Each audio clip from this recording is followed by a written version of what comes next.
Hello, YouTube land. Happy Sunday. Something's different about my London Fog latte. Doesn't taste at all sweet. I asked for like a low-fat one, and I think they just made it yucky. But I'm not complaining because it's low-fat. I don't know how healthy it is for me, but it tastes good. So, I'm just curious, how many weeks in a row do you have to not go to church before you officially don't go to church anymore?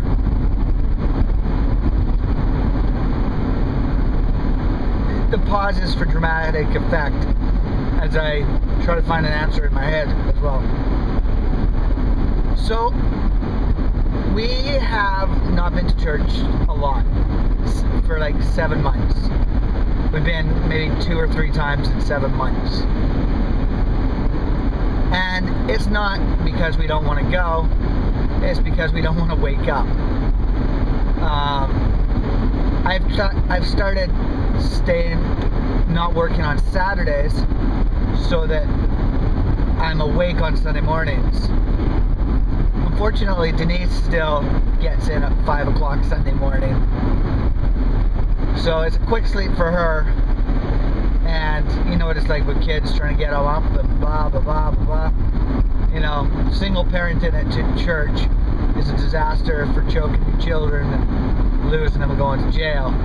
So quite often, I end up staying up all night anyway. And then I'm too tired to get up anyway because I gotta close Sunday night. And I have to work Sunday night because it's when I do my big count and my big ordering and kind of set up the week and end the previous week. It's an important day for me.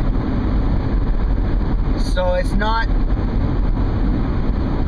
due to a desire to not go to church, but it just started bugging me the last couple of weeks. I'm like, we should go to church. And you know when you've been away at a church for a long time, and even when we were gone, it just wasn't often. For the last couple of years, it's not been often. You know, maybe once a month or once every couple months. Like, my girls are not grounded. They're not grounded in God. They're Christians.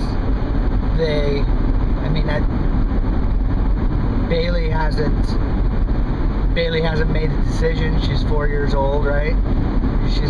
She prays and stuff, but she's not made that decision. She doesn't have that understanding yet, right? And you can't force that on your kids. You know, as much as you're like, I want my children to grow up in the ways of God,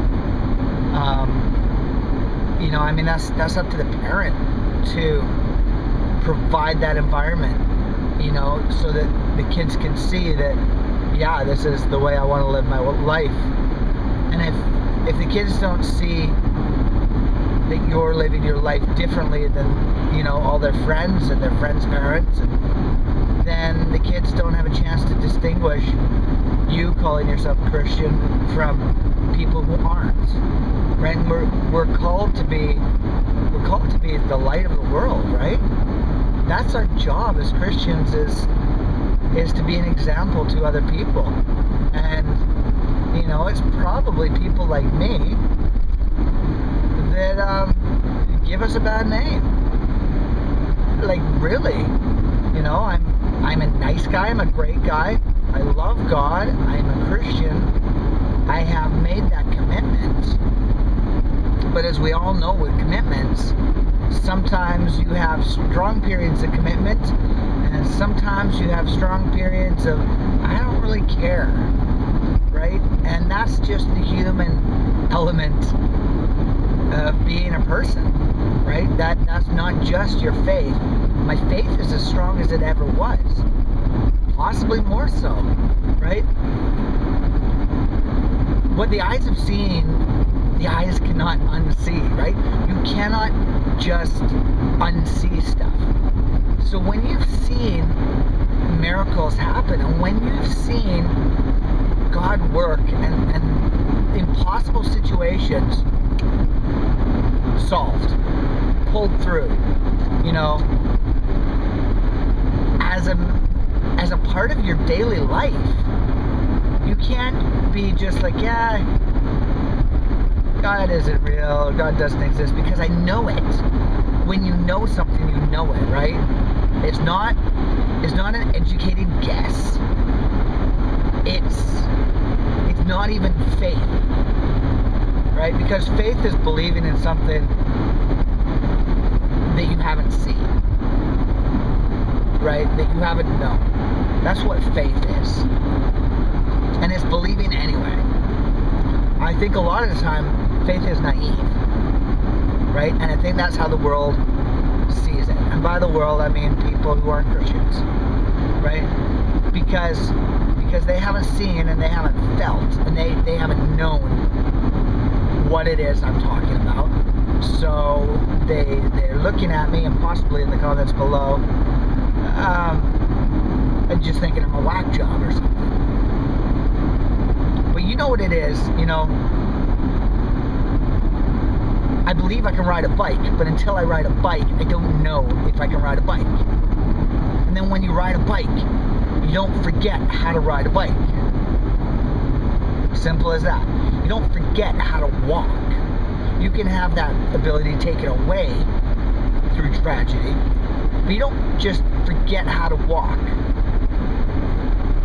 Right? So once you know, you know. So my faith is not shaken. But in not going to church on a regular basis, I'm not giving my children the opportunity for their faith to be known. To know 100% why we believe what we believe. Right? They have to have, because we are surrounded constantly by negative stuff. And people get bent out of shape. Like, don't push your religion down my throat. But man, everything bad is pushed down your throat by your kids, right? Everything non-religious is pushed down our throat, right? And it's not about pushing back. It's about doing the right thing and being a Christian and being that guy that people can count on and being that girl that people can count on and being that person that you're called to be. Not letting life get in the way and rob your children. Because that's what it is. This life, this lack of getting up, this lack of discipline to get up, legitimately excused or not, robs me because I'm grounded in my faith. Maybe that's why it doesn't bother me when I'm not there. Because I know what I believe and I know why I believe it, because I've seen God work. But my kids haven't had that opportunity. They haven't had to. They have everything they need and they haven't had to push and trust God for things to come through. They haven't had to ask God to make a miracle happen. And they'll not get that opportunity if I don't do my job and help them to learn about God, about Christ, about who we are. So, I know that was kind of a long-winded rant. But yeah, how long is too long? How long do you have to not go to church before you don't go to church? When someone's like, hey, what church do you go to? You've got to think. It's been too long, right? And I go to a number of churches. There's the one I grew up in, and I know everybody there, so it's home. And then there's a couple others that, you know, one my dad started, and when we're out that way, we go there. And for some occasions, we'll go out there to Winfield. And then today I went to Sunridge Community Church, which is a great little church near me. And there's lots of churches out there that and I can feel comfortable anywhere.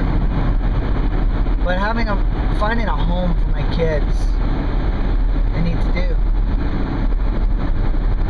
What have you guys done?